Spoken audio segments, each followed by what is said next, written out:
komunikacija generacija? Komunikacija generacija je radionica savremene igre namenjena celoj porodici. Znači u njoj mogu da učestvuju deca, roditelji, bake, deke, ujke, ujne, teče, čak i komšije, ako su zainteresovane.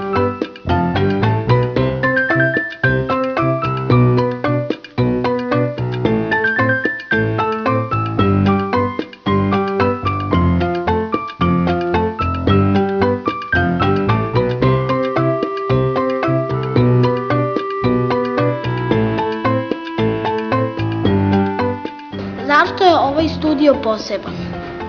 Pa ovaj studio je poseban po tome što se mi ne bavimo samo klasičnim baletom. Znači, akcenat nam nije na klasičnom baletu, nego izučavamo i neke druge tehnike modernog baleta, džez baleta i savremene igre.